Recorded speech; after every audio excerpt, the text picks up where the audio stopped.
I believe in the evil in human nature.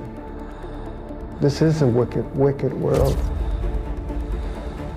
In a wicked world, wicked people are born.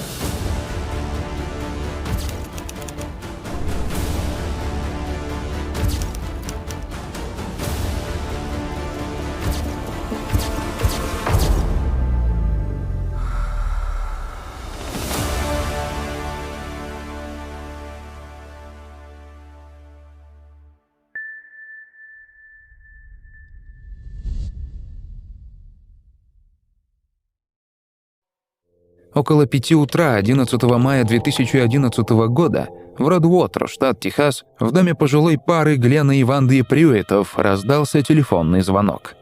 Подняв трубку, женщина услышала крики своей внучки. Девочка едва ли успела попросить о помощи, как линия оборвалась. В панике Глен и Ванда вызвали полицию и помчались к дому своей 34-летней дочери Аманды Дос. Вместе с ней жили ее дети, 11-летняя дочь Гвиневра и 8-летний сын Техас Джонсон. Прюиты прибыли на место раньше спасателей и увидели, как весь дом объят пламенем. Рискуя собственными жизнями, они смогли вытащить из-под завалов свою внучку Гвиневру, получив при этом ожоги.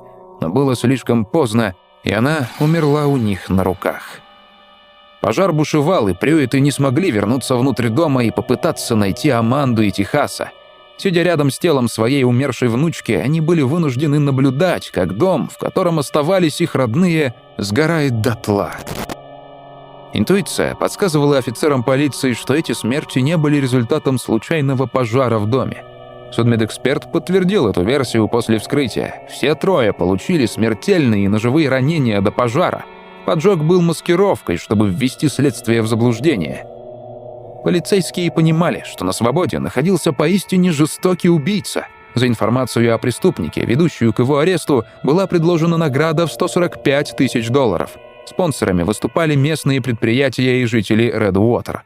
Все надеялись как можно скорее привлечь этого человека к ответственности за хладнокровное убийство невинной семьи.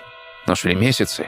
И хотя работники правоохранительных органов рассматривали десятки версий, опрашивали всех родственников, знакомых и бывших партнеров погибшей Аманды Дос, у них не было ни одной зацепки. Одного за другим они исключали из числа подозреваемых. Казалось, что следствие зашло в тупик. До того момента, пока вечером 12 августа 2011 года шериф округа Боуи Джеймс Принц не получил наводку.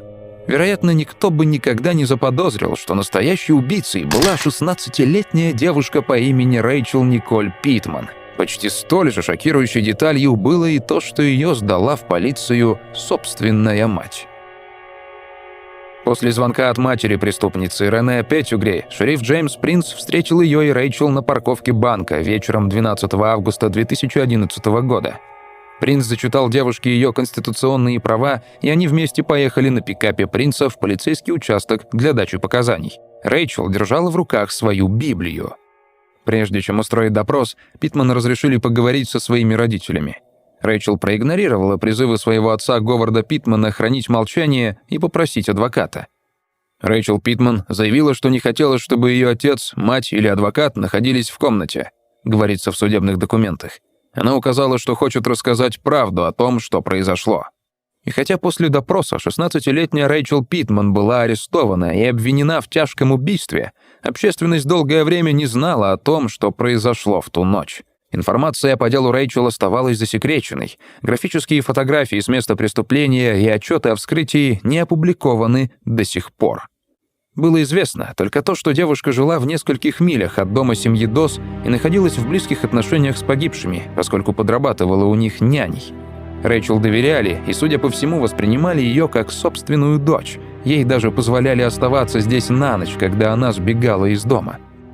Что могло заставить ее жестоко расправиться с людьми, которые так хорошо к ней относились? Общественность продолжала гадать и строить предположения. Рэйчел была единственным человеком, арестованным по этому делу, и люди не могли поверить, что подросток совершил подобное преступление в одиночку. Слухи продолжали распространяться, пока, наконец, не стало известно больше деталей. Согласно обнародованной информации, Рэйчел Питман тщательно готовилась к убийству. Накануне ночью она спрятала за поясом шорт 5-дюймовый кухонный нож и подготовила 2-литровую бутылку из-под газировки, наполнив ее бензином, после чего отправилась к дому семьи Дос. Было около 3 часов ночи, когда Аманда открыла ей дверь. Очевидно, такой поздний визит не был чем-то новым, и женщина пригласила ее войти. По словам преступницы, они некоторое время разговаривали, прежде чем Рэйчел встала и направилась к входной двери так, будто собиралась уйти. Но вместо того, чтобы отправиться домой, девушка внезапно напала на Аманду Дос, после чего переключилась на ее детей – Гвиневру и Техаса. После этого она подожгла тела жертв с помощью бензина и зажигалки. Когда пламя начало распространяться, Питман убежала, перепрыгнув через забор незадолго до того, как подъехали родственники убитых. После этого она сожгла свою одежду и обувь во дворе за собственным домом и отправилась в ванную, чтобы смыть кровь. Остатки крови были обнаружены на поверхностях ванной комнаты экспертами-криминалистами, что подтвердило ее рассказ. На следующий день после убийства Питман разломила лезвие ножа примерно на 20 частей и разбросала их в лесу, но на этом избавление от улик не завершилось.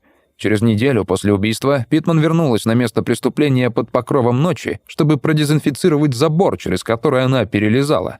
Следователь Робби Маккарвер зафиксировал в своем отчете, что Рэйчел сделала это, потому что порезалась в результате нападения и боялась, что ее кровь могла быть обнаружена на заборе. К отчету были приложены фотографии шрамов, оставшихся на теле девушки после совершения преступления. Позже Робби Маккарвер свидетельствовал на предварительном слушании, что поведение Питман в участке было спокойным, и она говорила в довольно деловом тоне.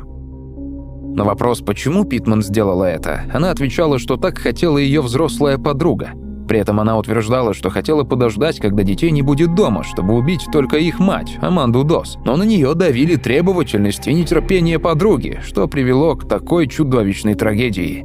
По некоторым данным, в этом районе действительно ранее проживала женщина, с которой Рэйчел Питман была в теплых отношениях.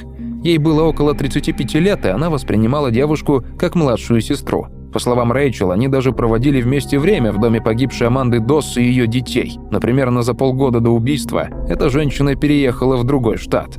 Однако ее личность не была раскрыта, и ей никогда не выдвигалось какое-либо обвинение.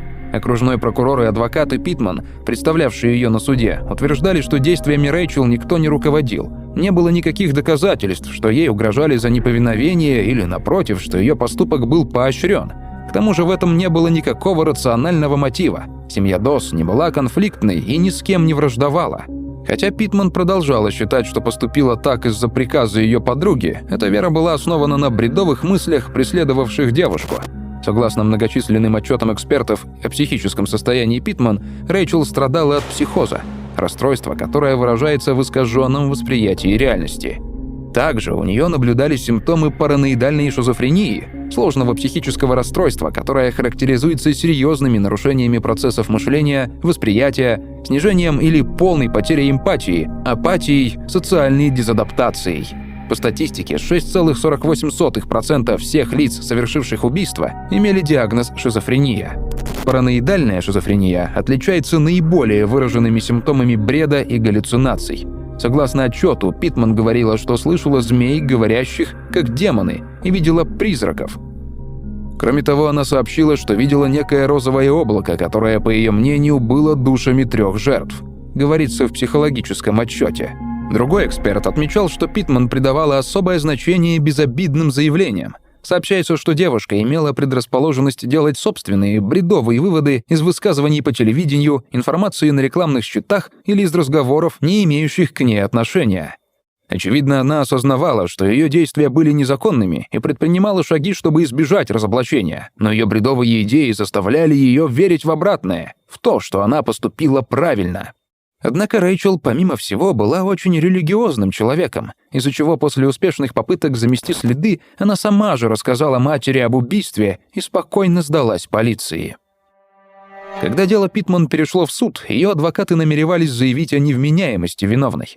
Но поскольку Рэйчел понимала, что происходило вокруг нее, и была в состоянии общаться с адвокатами, чтобы выстроить свою защиту, суд не отреагировал на это заявление о невменяемости. По словам юриста, в США вопрос о том, следует ли привлекать обвиняемого к ответственности за преступное поведение, даже если на него могло повлиять психическое заболевание, часто остается на усмотрение присяжных. Хотя Рэйчел судили как совершеннолетнего человека, в соответствии с законодательством штата Техас ее не могли приговорить к смертной казни за тройное убийство, поскольку она совершила преступление в слишком юном возрасте. В 2013 году Рэйчел согласилась на сделку о признании вины.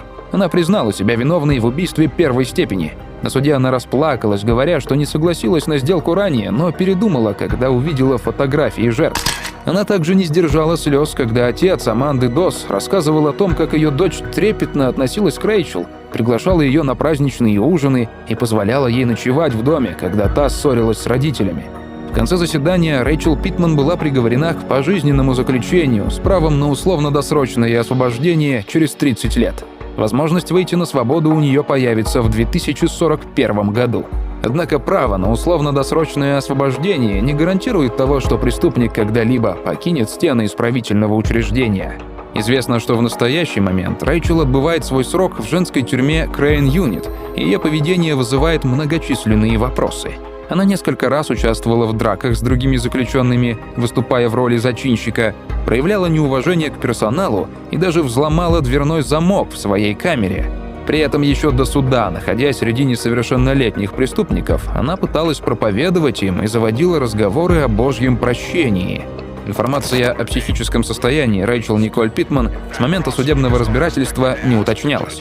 Вопрос о том, проходила ли она курс лечения антипсихотиками, на котором настаивали адвокаты, также остается открытым. Дорогие подписчики и гости канала, как вам кажется, что следовало предпринять семьям Дос и Питман, чтобы избежать этой трагедии? Свое мнение пишите в комментариях под видео.